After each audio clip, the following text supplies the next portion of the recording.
हम सब आत्माओं के सच्चे पिता, सब जीवों के हितारी, सब जीवों का कल्याण करने के लिए आए हुए दाता दयाल सदगुरु के चरणों में बारंबार नमन और प्रणाम। और उनके जो परम प्रिय शिष्य महाराज जी मंच पर विराजमान हैं, उनको भी हम बार बार प्रणाम और नमन करते हैं। और सभी सत्संगी भाई बहन जो इस हॉल में आज गुरु पूर्णिमा का पर्व मनाने के लिए आए हैं, उनको भी हम बार बार प्रणाम करते हैं। संसार में बहुत जीव हैं, उनमें से मनुष्य बहुत थोड़े हैं, और मनुष्यों में भी वे मनुष्य बहुत थोड़े हैं जिनको अपने जीवन काल में सच्चे सद्गुरु मिल गए हैं। और हमारा सौभाग्य ये है कि हम वो प्राणी हैं, वो मनुष्य हैं जो हमको हमारे जीवन काल में ऐसे दाता दयाल सद्गुरु मिले जो हमको अपने नाम जहाज पर बिठाने के लिए तैयार हैं और अब हमको हमेशा के लिए काल के जाल से छुड़ाकर अपने निज धाम ले जाने के लिए,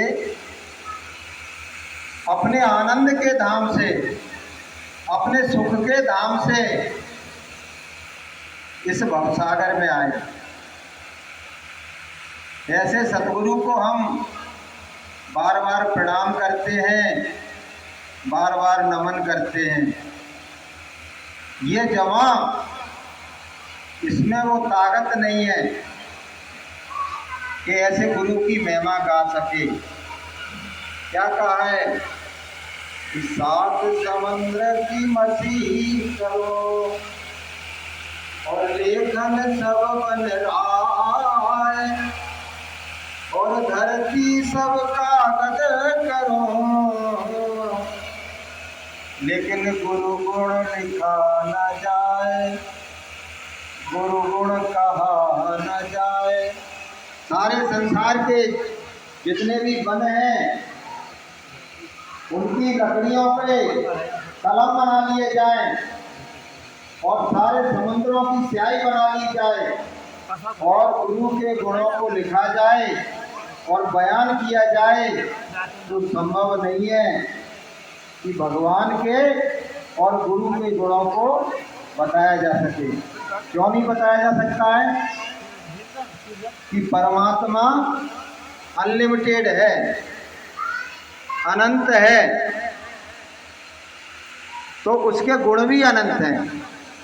और जो सद्गुरु हैं वो परमात्मा का निज गुण है, निज रूप है कि हरि अनंत हरि कथानंता,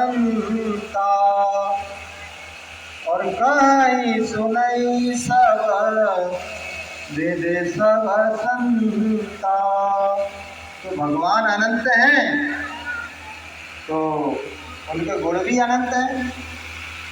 और गुरुदेव के बारे में क्या कहा गया कि सत्पुरुष की आरती और संतन की देव, और लखना चाहे अगम को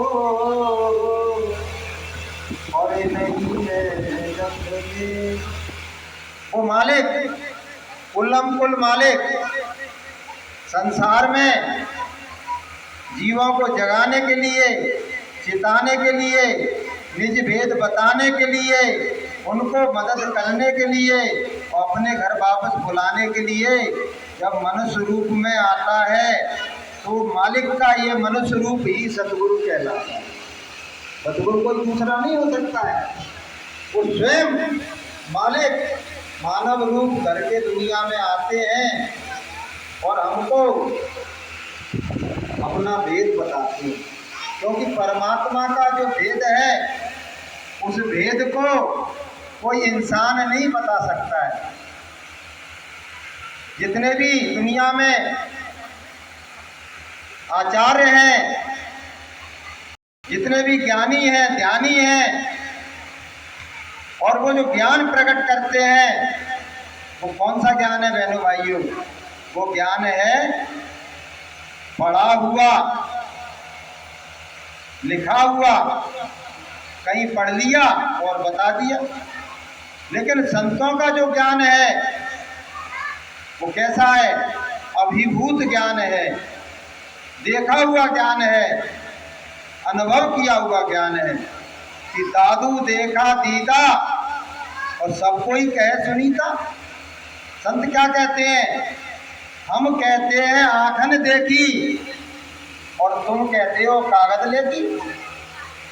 कि तुमने जो किताबों में पढ़ लिया उसका बयान करते हो, और हम जो शिव नेत्र से और ज्ञान चक्षु से और तीसरे नेत्र से जो हम देखते हैं, गुरु महाराज क्या कहते थे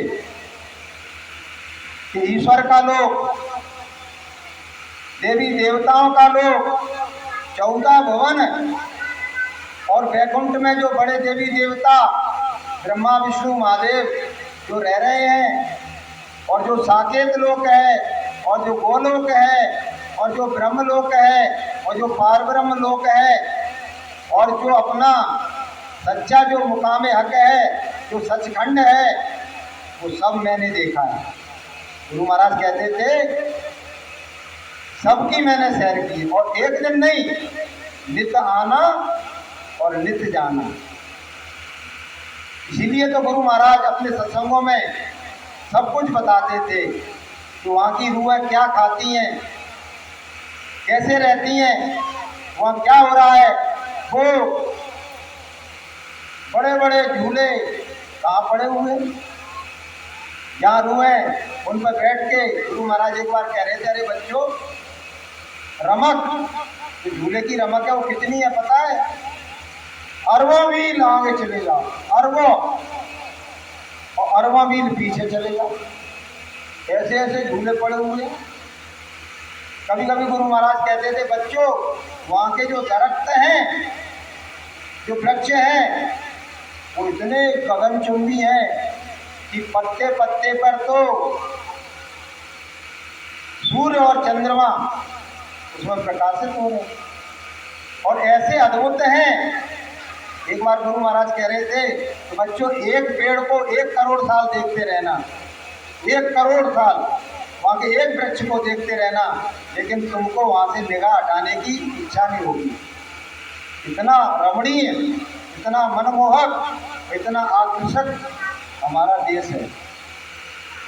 और हम यहाँ दुनिया में ये बदबू के, गंदगी के, विकारों के, बुराइयों के इस लोक में जहाँ संघर्ष ही संघर्ष है, जहाँ जीने के लिए संघर्ष करना पड़ता है, कभी कभी तो मरने के लिए भी संघर्ष करना पड़ता है। पता पड़ा कि 2 साल से गठिया गोड़ रहा है और मृत्यु नहीं आ रही, तो मरने का संघर्ष उसका चल रहा है कि जब मौत आएगी, जब मृत्यु का संघर्ष उसका खत्म होगा। तो ये तो लोक है जो बहनों भाइयों, ये संघर्ष का लोक है, ये व्याधियों का लोक है, ये मुसीबतों का लोक है, ये परेशानियों का लोक है। गर्मी आती है तो आदमी उसमें विदीर्ण हो रहा है। अब बरसात आ गई, आप शाम को 10 मिनट के लिए टीवी खोल के बैठ के देख जाइए, जगह जगह लोग बहे चले जा रहे हैं, जानवर बहे चले जा रहे हैं, वृक्ष टूट रहे हैं साहब, उसमें जो बड़े बड़े मंदिर हैं वो डूब रहे हैं। तो जो मौसम आता है वो रुलाने के लिए आता है, मारने के लिए आता है जीवों को। अब तो प्रकृति इतना रुष्ट हो गई है कि मैं उसमें देख रहा था कि एक ही दिन में 50 लोगों पर बिजली गिर गई। आदमी आस कर रहा था कि बरसात होगी तो गर्मी शांत होगी, तो बरसात तो बाद में आई, पहले वो बिजली आई और काल कलवित कर दिया, 50 लोगों को निकल गई। तो ये हमारा देश नहीं हो सकता है। गुरु महाराज क्या कहते हैं, अगर ये मेरा देश होता तो मैं यहाँ मुकम्मल स्थायी रहता, ना मेरे पिताजी मरते, ना मेरे दादाजी मरते, और ना कोई और मरता। लेकिन इस दुनिया का संतों ने सर्वे किया और उन्होंने बताया कि जब से ये दुनिया उस मालिक ने बनाई है तब से इस दुनिया में इतनी मौतें इंसानों की हो चुकी हैं कि आप जहाँ भी जाके संसार में खड़े हो जाओ, आपके पैरों के नीचे 9 आदमी की कब्र निकलेगी। संतों का रिसर्च है कि जहाँ भी खड़े हो जाए, यहाँ मैं खड़ा हूँ, संतों का रिसर्च कह रहा है कि मेरे पैरों के नीचे 9 आदमी मर चुके, उनकी कब्रें गड़ी हुई। ऐसा ये मृत्यु का लोक है। और इतना जब से हम सत्यलोक से हमारी रूह संसार में आई तब से लेके अब तक इतना हम दुखों से विदीर्ण हो चुके हैं, इतना रो चुके हैं कि अगर हमारे आंसुओं को अगर इकट्ठा कर लिया जाता तो एक बहुत बड़ा तालाब भर जाता, बहुत बड़ा तालाब भर जाता। और इतने शरीर धारण कर चुके हैं कि अगर हमारी हड्डियों को इकट्ठा कर लिया जाता तो एक पर्वत के बराबर हमारी शरीरों की हड्डियां हो जाती। और बच्चों के लिए हम व्याकुल हैं। गुरु महाराज के पास जाते थे तो बहुत सी माताएं तो यही कहती रहती थी, गुरु जी बच्चा नहीं है, हमको बच्चा दे। तो गुरु जी महाराज कहते थे, अरे मैं तेरे सामने खड़ा हूं, तो मुझे अपना बच्चा ही मान ले। अभी थोड़े दिन पहले तुम स्वयं बच्ची थी, अब बच्चा मांगने लगी। तो इतने बच्चे हमारे पैदा हो चुके हैं जब से हम सत्यलोक में आए हैं। ये संतों का रिसर्च बता रहा हूँ मैं आपको कि हमारे बच्चों को खड़ा कर दिया जाता तो यहाँ से लेके अमेरिका तक हमारी बच्चे की लान लगी दिखती, हमारे बच्चे वहाँ दिखते। लेकिन इस संसार में रहते रहते परमात्मा ने ऐसा विधान बना दिया है कि पिछला भूल जाते हैं, बस ये जीवन याद रहता है। तो इस जीवन में फिर से वही वासना, कोई तमन्नाएं, कोई इच्छाएं हमारी प्रकट हो जाती है और हम उनकी पूर्ति में एक जीवन को और लगा देते हैं।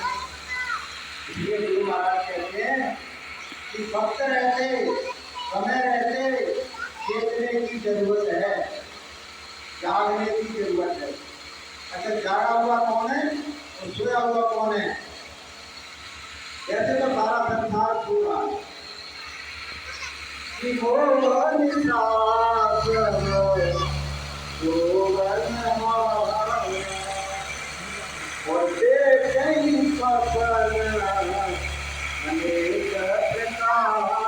रामायण कह रही है कि सारा संसार